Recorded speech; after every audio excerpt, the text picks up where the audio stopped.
Someone please explain to me why a loaf of sourdough at Italy is literally $10. I think that's ridiculous considering I go through about probably a loaf a week, which is just a lot of money to be spending on bread. So I decided I'm gonna try and make my own sourdough, even though I'm about a year late to the trend, but I just decided to try it anyways, just for fun and to save a little bit of money. But in all honesty, I had very little faith in myself because I've heard that it's really difficult to make. So I started my sourdough starter about 2 days ago because I was like, there's no way it's gonna work on the first try. Turns out it ended up working, so it's in the other room right now. But yeah, pretty much on day one, I went out and bought 2 jars from the dollar store because once again, I didn't think I would be able to make it on the first try. So I bought a second one just in case. I don't think I'm gonna need the second one, thankfully. But yeah, I washed them really well, obviously, and then I pretty much just dried them and mixed a bunch of flour and water together, stirred it up really well, and then covered it and let it sit. When I initially read the recipe though, it said to let it sit for 24 hours. So I did check back in after 24 hours and it just didn't look like it was doing anything, so I was really disappointed, but also not surprised because I thought there's no way it was gonna work. But then I read the recipe a little bit further and it said it may take up to 36 hours when you're first starting it. So here we are, it's technically day 3, hour 36, and it seemed to have doubled. Actually, it doubled this morning and then I think it shrank a little bit. But yeah, this is day 3 or step 2 of my sourdough journey.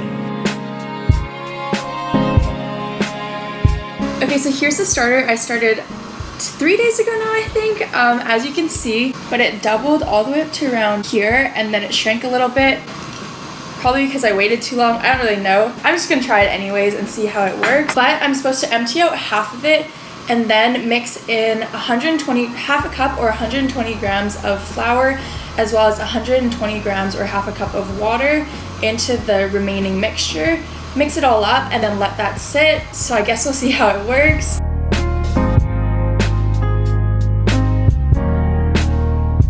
Okay, now that I've put everything in the jar and started mixing it, I'm starting to realize that maybe my jar is not big enough because it's supposed to double and it's already up here. So I think once I finish mixing it, I'm gonna empty a little bit more out. I don't really know. I really don't know what I'm doing. I'm just experimenting, I guess. I think I'm gonna empty it into my other jar I bought and then kind of mess around with each one separately and see how it goes.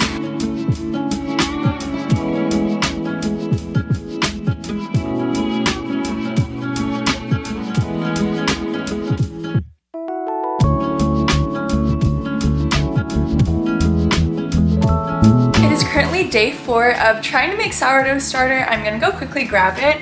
I put them in my room the past couple of days since I've been staying at Malcolm's and I just thought it'd be warmer in bed. They're literally tucked into bed. When I told Malcolm that, he was like, what the heck? And then he saw them, so he understood what I meant. I don't think it's necessary. I just thought it was fun. But yeah, I'm gonna quickly get them. It looks like they definitely have grown. That's the mini one I made, and this was the original big one. It definitely grew a lot as well. But pretty much yesterday, today, and the next few days are gonna all be about the same, so I didn't really film much of yesterday's. But as you can see, the original sourdough starter that I made grew really big and the containers I bought just weren't big enough, so I decided to split it into 2. I tried to measure it and weigh everything out, but I kind of got mixed up and did what I did. I'm just doing some editing right now and I'm realizing I don't think I even mentioned, but my first starter, despite everyone saying how difficult it is to kill a starter, my first starter ended up going moldy and the first loaves just didn't even work out.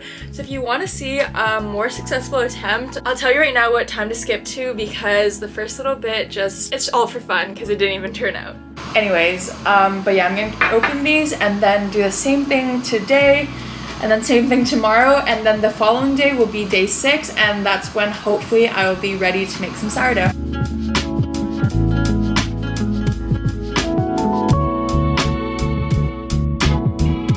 Okay, I'm gonna take the original sourdough first and empty it into a new clean bowl on this scale just so I can see how much there actually is, and then divide that in half or roughly half before throwing out the extras into a separate bowl and then mixing in the flour and water mixture. And then I'm also gonna clean the container just so it's not as gross and messy, and then put it all back in and then let it sit again. But yeah, I'm gonna do that for the big one as well as the little one, and yeah.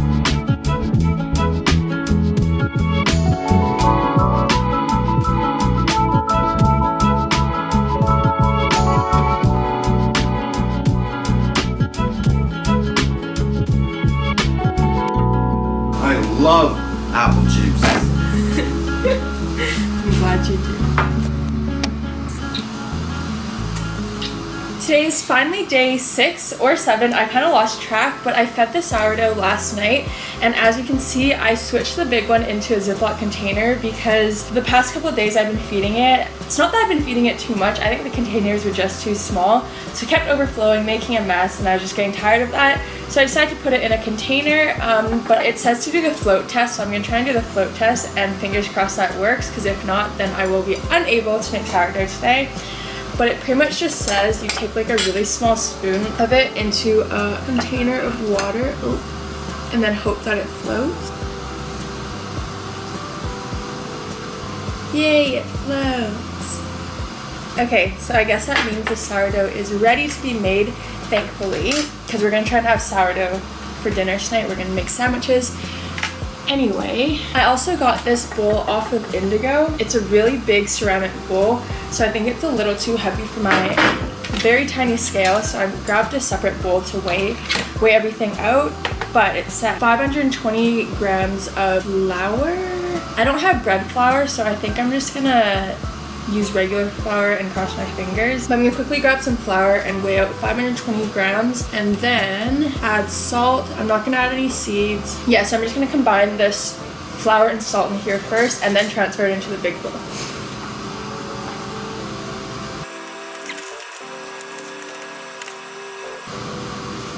Okay, perfect. Okay. 90 grams of water.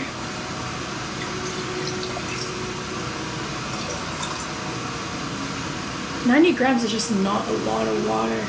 Oh, 300, jeez, my bad. 385 grams. Perfect. 90 grams of the starter. Okay. And once again, my container's way too small.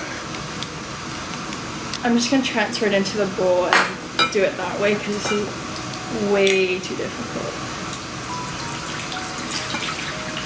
Okay, there we go. Okay, now I'm just going to combine the wet ingredients into the dry ingredients and then give that a good mix. It does say that it'll be pretty like dry and shaggy, so I'm not too worried about that. But yeah, I'm going to quickly do that.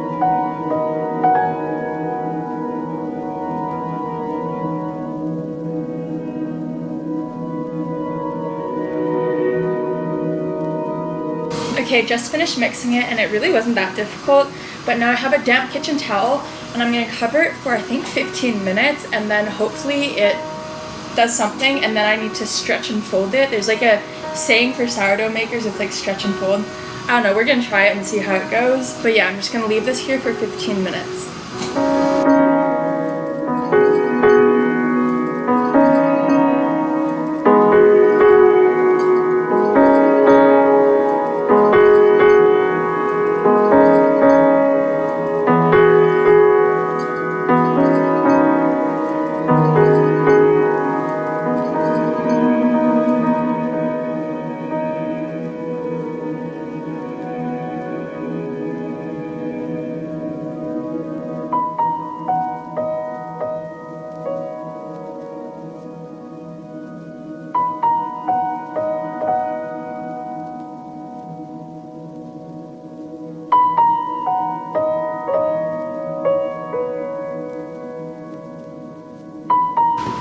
I just got back from a workout, which means it's finally time to cook my sourdough. It's kind of been resting and doing its thing for the whole entire day, and then I stuck it in the fridge for I'd say about 2.5 hours now while I was at my workout. But I've preheated the oven with my Dutch oven in the oven, and then I'm going to quickly overturn it and then score it and then stick it in the oven, and fingers crossed. The previous step just did not go as I planned. It was really wet and sticky. As you could tell, my hands were a complete mess. Hello, Remy. No, I'm just gonna cross my fingers and hope for the best. I'm not very hopeful though, if I'm being honest, but yeah. I'm gonna quickly grab the parchment paper and yeah.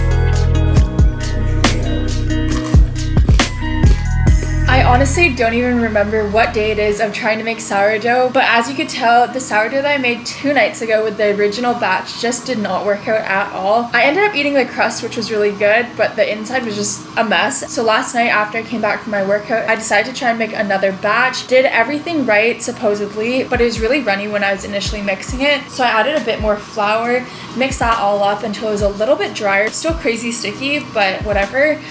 Let it sit overnight, fingers crossed that it would rise, do its thing. Checked on it this morning, definitely did not do its thing at all. So it is about midday now and it's been sitting in the dryer because I warmed up the dryer, put it in, let it sit, and then I kept like turning the dryer on and off and then putting it in and stuff like that, hoping that the heat would help it rise. We're gonna go quickly check on it, but honestly not feeling too hopeful and not really loving the sourdough process, I'm not gonna lie.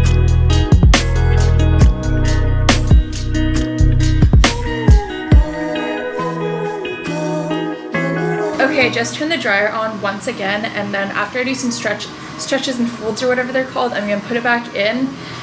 But I really just don't know what I'm doing or doing wrong at this point really. But yeah, I'm gonna do a couple stretch and folds or whatever it's called while the dryer heats up, and then hopefully, fingers crossed, put it in there for another like hour or two, and then hopefully have some sourdough for tonight, but we'll see.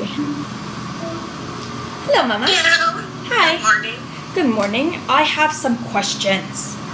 Oh, okay. My sourdough's not working.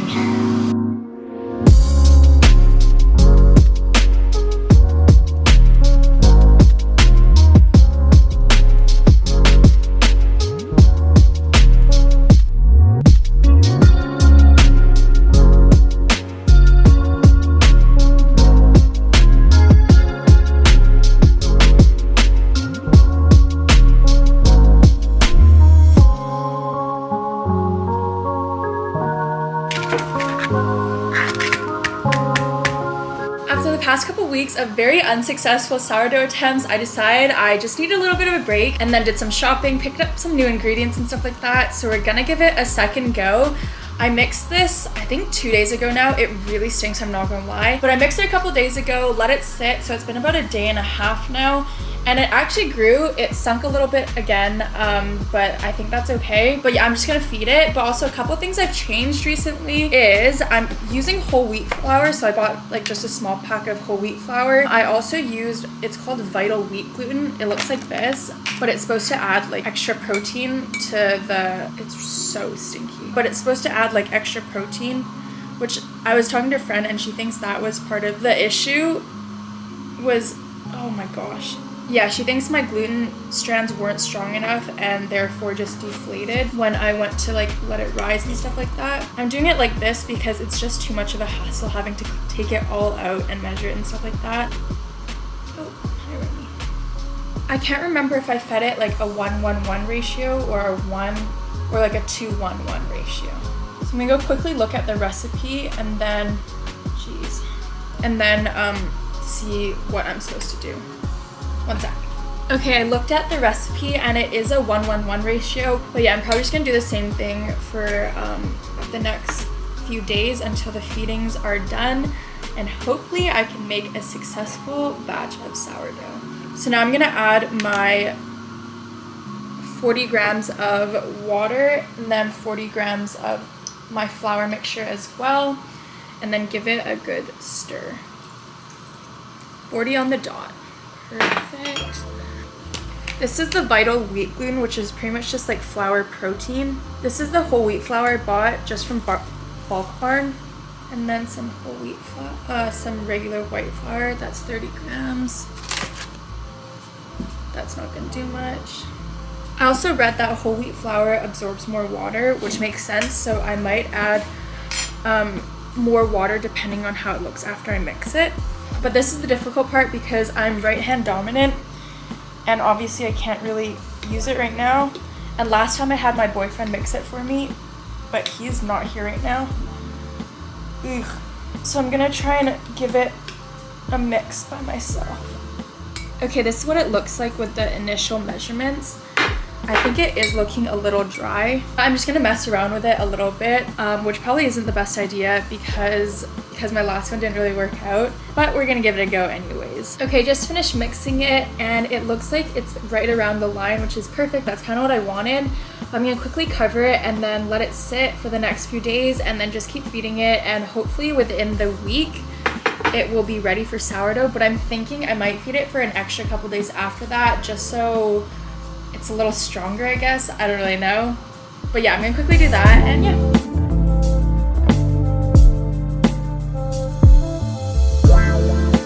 It's been about 2 weeks now since I started making Specky. We ended up naming him Specky because we're watching Suits right now, so Harvey Specter, Specky.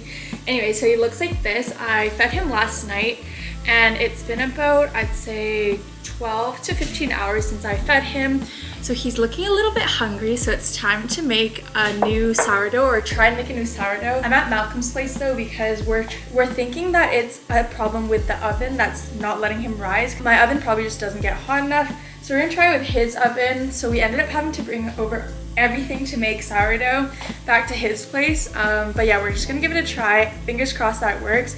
If so, I guess I'm gonna be making sourdough from here from now on. But yeah, I also am following a new like method to make sourdough because the original one was like a no knead recipe or whatever it's called, and I don't know, I'm just gonna try a new one just cause. But I pre-weighed everything back at my place because it was just easier to transport everything. But here is 500 grams of like a random mix of flours. Like they're all bread flour, but some's whole wheat, some's like San Francisco sourdough flour or whatever, I don't really know. And then I just have regular bread flour here as well, but it does say to all the flour in here. Part of the new recipe has a step called like autolyse or autolyse, I don't really know how to say it, but pretty much you mix the flour and the water in first and then let that sit for a bit to develop gluten, I believe, and then mix the rest of the ingredients in. So I'm just gonna add about 375 milliliters of water into the mix first and then give it a good mix. It's always so difficult mixing flour and water together. Okay, I think it looks pretty good. Now I'm just gonna let it set for a little bit, I believe like half an hour to an hour. And then I'll add in the starter, salt, and a bit more water, I believe. But yeah. Okay, it's been a little while, but I think I'm gonna put my dough in the oven with the light on. Oven off, but light on. Malcolm's apartment just isn't as warm as mine. So I think I'm just gonna do this and keep my fingers crossed that turns out, but yeah.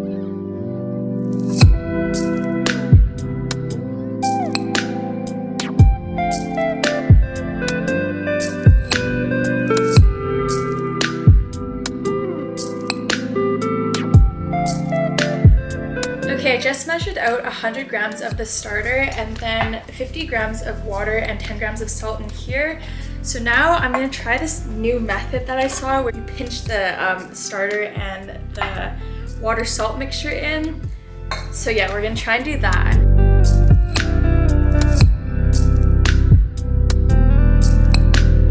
Okay, I just finished pinching in the starter and now I'm gonna add the water and salt mixture. I'm just gonna use the same method because apparently this is the easiest way to combine it.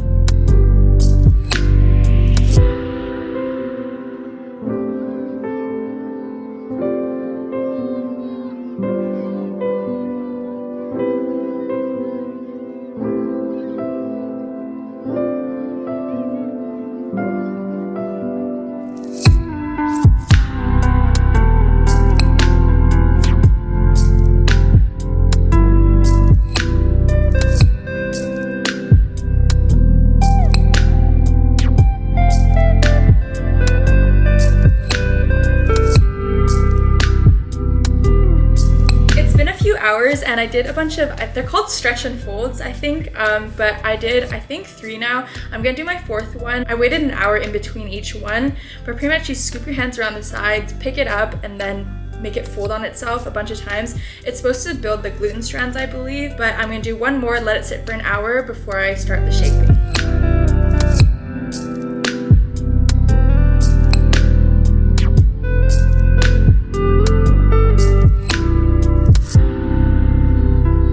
Okay, so next day, and I'm obviously back at my place and just got showered, but the sourdough loaf finally turned out, so I'm just gonna do a quick recap because I didn't end up explaining much of the process yesterday, but it actually looks pretty good. We ended up eating some this morning for breakfast, so it is like cut a little bit, but I still think it turned out really well. The crust was really, it was really crunchy this morning. It's probably a little soggy now. But pretty much after I incorporated the sourdough starter and salt and water just by pinching it in, I let it sit for about an hour before doing some stretch and folds. I think they're called that. But did that I think about 4 times just over the course of like 4 hours. Let it sit again for an hour and then stretch and fold, sit for an hour. Kind of doing that for a little while. And then I ended up putting it in the oven because we turned the oven on, turned it off, let it cool down a bit. And since it was warm in the oven, it obviously proofed a little bit faster. But yeah, that was that. And then at the end of the night, when it had been sitting for probably about 4 or 5 hours at that point, it was time to do the pre-shaping and shaping. Turned out to be a little bit more difficult than I thought because the dough was really wet for some reason. I swear I measured everything correctly, maybe not though, but yeah, tried to do the shaping as best as I could. I used half a mixture of rice flour and half all-purpose flour to dust onto the island and then on top of the dough as well, just so it wouldn't stick as much. So I ended up sticking, did the best I could, but shaped it for a bit, let it sit for about 10 or so minutes before shaping it one more final time, and then putting it in the banneton that I also lined with a bunch of rice flour and flour just to make sure that it wouldn't stick. It actually didn't stick too bad, but I also did put a lot of flour in it. But yeah, put it in there and then let it sit on the counter for a little bit before putting it in the oven to proof a little bit longer. I'd say I proofed it for a few hours. And then I was worried that it was going to overproof overnight, so then I ended up just putting it in the fridge the rest of the night. And then the next morning it was finally time to bake because we wanted a loaf for breakfast. But I preheated the oven to about 450 and I put my Dutch oven in it without the lid so that that could preheat as well. And then took the sourdough loaf out of the fridge and then overturned it onto some parchment paper, dusted it again with some more of the flour mixture, and then ended up, I think it's called scoring it, I don't really know what it's called, but I used the little razor blade it came with and made like a design, kind of. Tried my best, but I think that's pretty much just to let it expand a bit more. Again, I'm just not really sure. But after the oven was preheated, I put the loaf with the parchment paper into the Dutch oven and then sprayed some water on it a little bit and then put it in for, I believe, 20 to 25 minutes covered. And then after that, uncovered it and let it get like the nice golden color at the top. I don't know if you could really see what it looked like before, but it's definitely quite pale. But yeah, I sprayed it again and put a couple ice cubes in the oven just so that the steam would build up because apparently that's what makes it golden brown. And yeah, that was the final product. I honestly think it turned out really well. It tasted really good. Malcolm even said it tasted really good. Ended up having quite a few loaves, almost about half the loaf for breakfast. But yeah, we just made a quick avocado toast and yeah. So that's the end of my sourdough journey. It was definitely quite the journey. I've been filming this for about probably 3 or 4 weeks now. But yeah, it was honestly a really fun process. I'd say it takes a little bit of getting used to, definitely, but I'd say it's worth it because A, you get some really good sourdough at the end of it, and it's honestly lots of fun to make. A little bit annoying and a little bit frustrating at first. Once you get the hang of it, it is really rewarding. But yeah, I'm hoping to make some sourdough for friends and stuff like that I have in Toronto, and then bring some starter home back to Vancouver so my mom can have some as well. But yeah, with that being said, that is the end of my sourdough journey. Thanks so much for watching, and yeah.